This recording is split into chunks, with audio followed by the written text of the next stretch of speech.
सभी को नमस्कार। उद्यमिता विकास विषय पर आज से आरंभ होने वाले 2 दिवसीय फैकल्टी डेवलपमेंट प्रोग्राम में उपस्थित राजस्थान तकनीकी विश्वविद्यालय कोटा के कुलपति Shri R.A. Gupta ji, Shankara institute of technology Jaipur के श्री संत कुमार चौधरी जी, अन्य उपस्थित सभी महानुभाव, शिक्षकगण, भाई और बहनों, कोरोना के इस काल में एंटरप्रेन्योरशिप डेवलपमेंट संबंधित कार्यशाला का आयोजन निश्चित रूप से बड़ा स्तुत्य है। शंकरा इंस्टीट्यूट की तरफ से और राजस्थान तकनीकी विश्वविद्यालय की तरफ से, दोनों के आपस के सहयोग के आधार पर यह आयोजन निश्चित रूप से प्रधानमंत्री के द्वारा जो आत्मनिर्भर भारत की कल्पना की गई है उसको सफल बनाने में अपनी महत्वपूर्ण भूमिका का निर्वहन करेगा। एंटरप्रेन्योरशिप स्वयं में अपना एक वैशिष्ट्य रखता है। एंटरप्रेन्योरशिप के अंतर्गत इनोवेटिव आइडिया के आधार पर नई चीजें कैसे प्रारंभ की जाए, नए उद्यम, नए व्यवसाय और उसको आगे बढ़ाया जाए, यह एंटरप्रेन्योरशिप के अंतर्गत आता है। उसके लिए कार्यशाला है और उसके लिए एंटरप्रेन्योर तैयार करना, उद्यमी तैयार करना। उद्यमी जो इस प्रकार का उद्यम लगाए जो स्वयं उससे अपने आजीविका का निर्वहन तो कर सके, साथ ही साथ अन्य लोगों को भी उसमें जोड़कर एक अच्छी स्थिति का निर्माण कर सके। ऐसा उद्यमी, ऐसा एंटरप्रेन्योर सही माने में साहस और अपने हिम्मत के साथ आगे बढ़ता है। उसको कई चीजें करनी पड़ती है और इसलिए एंटरप्रेन्योरशिप और एंटरप्रेन्योरशिप का प्रशिक्षण देना और उसके अनुसार एंटरप्रेन्योर तैयार करना, यह इस कार्यशाला का उद्देश्य है। और इसके माध्यम से निश्चित रूप से आज जो भारत को आत्मनिर्भर भारत बनाने की बात कही गई है, बना सकने में सक्षम हो सकेंगे। और इस कार्यशाला ने बाकी के इंस्टीट्यूशंस को भी एक नई दिशा प्रदान की है। देश के तकनीकी शिक्षा के क्षेत्र में राजस्थान तकनीकी विश्वविद्यालय नए आयाम स्थापित कर रहा है। अभी हमारे गुप्ता जी ने राजस्थान तकनीकी विश्वविद्यालय के बारे में, उसके क्रियाकलाप के बारे में, जितने भी महाविद्यालय हैं, जितने भी तकनीकी विद्यालय हैं, उनमें किस प्रकार के काम कर रहे हैं, इसके बारे में बड़ा विस्तार से बताया। इनोवेशन के आधार पर कैसे लोगों को तैयार किया जा रहा है, इसके बारे में भी उन्होंने चर्चा की। और ये बड़ी प्रसन्नता की बात है कि विश्वविद्यालय संबद्ध महाविद्यालयों और शिक्षकों व विद्यार्थियों के समग्र विकास के लिए प्रतिबद्ध है। कोरोना काल में राजस्थान तकनीकी विश्वविद्यालय द्वारा निरंतर छात्रहित और शैक्षिक गतिविधियों का संचालन प्रशंसनीय है।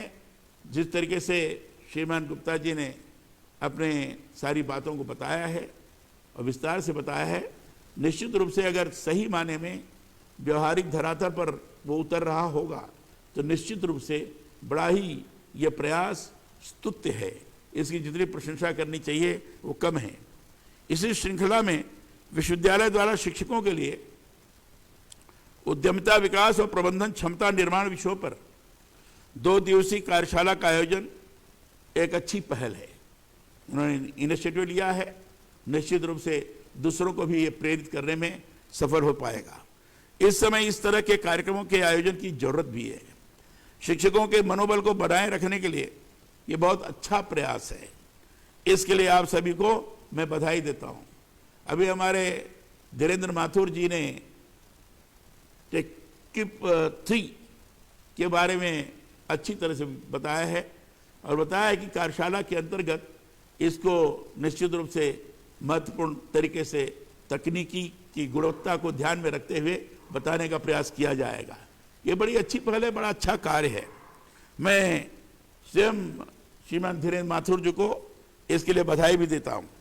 इस समय शिक्षकों के मनोबल को इन सारे कार्यक्रमों में जोड़कर बनाए रखना बहुत जरूरी है, और इसीलिए मैं केवल माथुर जी नहीं, ये सभी आयोजनकर्ताओं को मैं बधाई देता हूँ।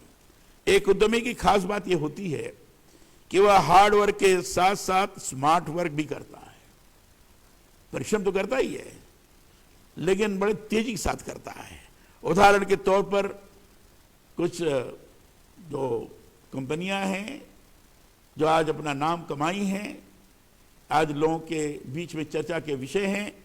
पेटीएम के विजय शेखर शर्मा जी, एमएस कॉरपोरेशन के बिल गेट्स, फेसबुक के मार्क जुकरबर्ग, रिलायंस के धीरू भाई अंबानी, ये बड़े सफल उद्यमी हैं। ऐसे अनेक लोग हैं, बहुत सारे नाम गिनाए जा सकते हैं जो बड़े छोटे से उद्यम के माध्यम से काम करना प्रारंभ किया। उन्होंने कभी साहस नहीं छोड़ा, हिम्मत नहीं छोड़ी, और आज विश्व में अपना स्थान बनाए हुए हैं। जिन्होंने नए आइडिया पर काम किया और उस आइडिया को सफल व्यवसाय में बदल दिया, इन लोगों के ने जीवन को किसी न किसी रूप में सरल बनाया और साथ ही प्रॉफिट भी किया, कमाया, अच्छी प्रॉफिट कमाया। एक सफल उद्यमी के लिए क्या क्या चीजें होनी चाहिए, क्या गुण उसके अंदर हों जिसके कारण हम कह सकते हैं कि आगे चलकर बड़ा सफल उद्यमी होगा। वो है जैसे रिस्क लेने की क्षमता। रिस्क ले, एक तय किया कि करेंगे तो करेंगे, घाटा होता है, बढ़त होती है, उसको ध्यान में रखते हुए आगे बढ़ने की उनकी इच्छा शक्ति बराबर विद्यमान होती है। मैं कह सकता हूं कि ऐसे लोग कभी पीछे नहीं मुड़ करके देखते हैं, कठिनाइयों का डट करके सामना करते हैं और आगे बढ़ते जाते हैं। इनोवेशन की योग्यता होनी चाहिए। रिस्क लेने के क्रम में अच्छी स्थिति का निर्माण हुआ तो उस समय और नई नई चीज क्या हो सकती है। और इसलिए मैं अक्सर जहां भी, चाहे मध्यम उद्योग हो चाहे बड़े उद्योग हो, जब मैं जाता हूं तो उनसे पूछता हूं कि तुम्हारे यहाँ रिसर्च डेवलपमेंट उसके लिए है कि नहीं कुछ, क्योंकि इनोवेशन के आधार पर उसको लागू करने के लिए और कैसे कैसे शोध किए जा सकते हैं उसकी बहुत आवश्यकता होती है। और इसलिए जब हम कोई सफल उद्यमी होता है, काम करता है, तो अपने यहाँ एक अलग से लैब भी रखता है, इनोवेटिव आइडियाज को कैसे सफलीभूत किया जा सकता है, और इसलिए आगे बढ़ने में उसको कठिनाई नहीं जाती है। इसलिए नवाचार का, इनोवेशन का बहुत बड़ा महत्व है। उस धरती पर कैसे उतारा जाए, भविष्य की दृष्टि से सोचने की एक विजन उसका होना चाहिए, उस तरह की योग्यता होनी चाहिए कि आगे हमें कहां तक ले जाना है, किस तरह के उद्यम को आम जनता तक पहुंचाना है और लोगों को भागीदार बनाना है। इस ढंग से विचार करके आगे चलता है, भविष्य के बारे में विचार करता है। लीडर बनने की, लीडरशिप करने की उसकी योग्यता होनी चाहिए, अपने क्षेत्र में नेतृत्व प्रदान करने की क्षमता होनी चाहिए, जल्दी से रिकवर होने की योग्यता होनी चाहिए। अगर कहीं किसी प्रकार की दिक्कत है तो तत्काल उसको कैसे ठीक कर लिया जाए, इसकी क्षमता होनी चाहिए। इसके सोचने की दृष्टि से उसको लागू करने की का प्रयास भी होना चाहिए। सही समय पर सही निर्णय लेने की योग्यता होनी चाहिए, ने proper decision on proper time, ये उसकी योग्यता होनी चाहिए। अगर ऐसी है तो एक अच्छी स्थिति हो सकती है। मैनेजमेंट में माहिर होना चाहिए, time management and money management, दोनों के दृष्टि से कैसा हम मैनेज करें ताकि उसको हम अच्छी स्थिति में ले जा सकते हैं। फिर सेल्स की भी योग्यता होनी चाहिए, सेल्स मैनेजमेंट भी होना चाहिए, किस ढंग से मार्केटिंग करें, किस ढंग से उसको ले जाएं, इसी भी चिंता होनी चाहिए। परिणाम देने वाले कार्य की योग्यता होनी चाहिए, परिणाम की तरफ ध्यान देने की आवश्यकता होनी चाहिए। हमारा जो काम हो रहा है, हमारा जो उद्यम हो रहा है, ये परिणामकारी है, सकारात्मक परिणाम देने वाला है, और सकारात्मक परिणाम देने वाला है तो उसके अनुसार हम आगे बढ़ाने की दृष्टि से आगे चलेंगे और स्वयं प्रेरित होकर काम करने की मानसिकता बननी चाहिए। स्वयं सोचने की उस पर की ताकत होनी चाहिए। क्या हम ये इतना हमारा बढ़ा है तो और कैसे आगे बढ़ें, हम ही कर सकते हैं, ये विश्वास होना चाहिए। इस प्रकार का आत्मविश्वास और इस प्रकार का मन के अंदर स्ट्रॉन्ग इंस्पिरेशन, स्ट्रॉन्ग विल या विल पावर अगर है तो निश्चित रूप से वो बड़ा उद्यमी हो सकता है। मैं समझता हूं इस 2 दिवसीय प्रोग्राम में उद्यमिता विकास से जुड़े सभी बिंदुओं पर हमारे विशेषज्ञों द्वारा चर्चा की जाएगी, जिससे प्रतिभागियों को इस विषय पर सोचने का अवसर मिलेगा, जो आगे चलकर सफल उद्यमी बनने की ओर प्रयास करेंगे। उद्यमिता के माध्यम से स्वरोजगार का सृजन होता है। इस समय बेरोजगारी की समस्या बड़ी विकराल रूप धारण किए हुए है। ये बेरोजगारी कैसे समाप्त हो सकती है? जब लोगों के मन मस्तिष्क में स्वयं नवाचार के माध्यम से कुछ करने की मानसिकता पैदा होगी तो जॉब सीकर नहीं बनेंगे, वो जॉब के लिए परेशान नहीं होंगे, जॉब प्रोवाइडर बन सकते हैं, जॉब देने वाले बन सकते हैं। उस प्रकार के सोचने की आवश्यकता है। मैं समझता हूं कि जो उद्यमिता है, जॉब प्रोवाइडर है, वो लोगों को रोजगार प्रदान करने में सक्षम है और इस दिशा में काम करने की आवश्यकता है। अपना उद्यम आरंभ करना यह समय की मांग है। कोरोना में आप सभी ने भी देखा होगा कि प्रवासी मजदूरों का अपने गांव की ओर जाते हुए हम सभी के लिए बहुत ही कष्टकारी था। इसलिए अब भारत को आत्मनिर्भर बनाने के लिए सभी को मिलजुल कर प्रयास करने होंगे। उत्तर प्रदेश में वहां लोगों ने किया कि आखिर कैसे अधिक से अधिक हम सामान्य लोगों को उद्यमी बनाने की दिशा में प्रयास कर सकते हैं। और इसलिए उन्होंने घोषणा की कि हर जिले में एक उद्यम होगा, एक विशेष उद्यम होगा और उसको उस जिले की जलवायु स्थिति को समझते हुए, उस जिले में किस प्रकार के रॉ मटेरियल से इसको देखते हुए, उस जिले के भौगोलिक स्थिति को समझते हुए क्या क्या उद्यम इस प्रकार के अपना वैशिष्ट रख सकते हैं, ऐसे छोटे उद्यम लगाने का प्रयास किया जाए। और एक नहीं कई उद्यम, भले ही एक विशेष प्रकार का उद्यम होगा, कई उद्यम होंगे तो स्वावलंबी भी बनेंगे और साथ ही साथ उस उद्यम के साथ जोड़ करके चलने वाले लोग भी बनेंगे।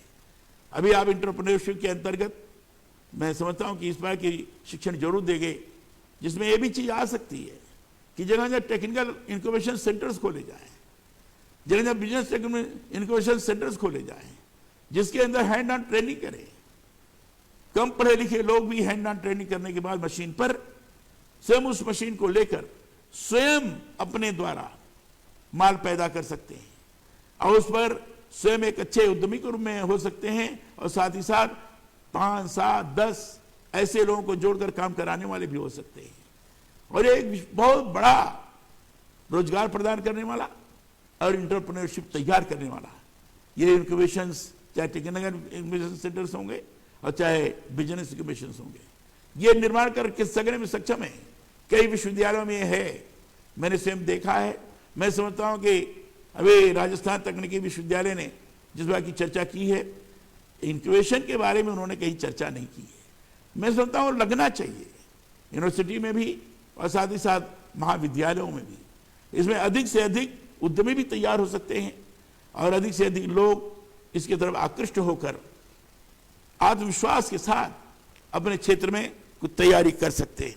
इसलिए मैं समझता हूं कि अगर ये किया गया तो निश्चित रूप से भारत जिस प्रकार के घनी आबादी वाला देश है उसके लिए बहुत सारी चीजें प्राप्त हो सकेंगी। पहले छोटे छोटे उद्योगों का विस्तार था, कुटीर उद्योगों के माध्यम से स्थानीय स्तर पर लोगों की आवश्यकता की पूर्ति के लिए चीज लोग तैयार करते थे। उसी को कहते थे कि लोकल प्रोडक्ट है, स्थानीय उत्पाद है और स्थानीय उत्पाद के आधार पर लोग अपनी जरूरत की चीजों को प्राप्त करते थे। उसी को आदरणीय श्री प्रधानमंत्री जी ने कहा है कि वोकल फॉर लोकल होइए, यानी लोकल उत्पाद के लिए मुखर होइए, अधिक से अधिक स्थानों पर ले जाइए। और ये भी कहा कि लोकल फॉर ग्लोबल, और उसको इतने स्थान पर ले जा सकते हैं आप जो वैश्विक भी हो सकता है। राजस्थान तो उसके लिए एक बड़ा महत्वपूर्ण केंद्र स्थल है जहां लोकल उत्पाद को ग्लोबल बनाया जा सकता है और लोग आकृष्ट होकर आते भी हैं। मैं सोचता हूं कि गांव में सूक्ष्म लघु और मध्यम उद्योगों की शुरुआत कराने के लिए विश्वविद्यालयों को भी प्रयास करने होंगे। स्मार्ट विलेजेस की बात कहा है हमारे तकनीकी विश्वविद्यालय के कुलपति महोदय ने। मैं समझता हूं कि उन स्थानों पर विश्वविद्यालयों को छोटे छोटे उद्योगों के लिए भी प्रयास करना चाहिए।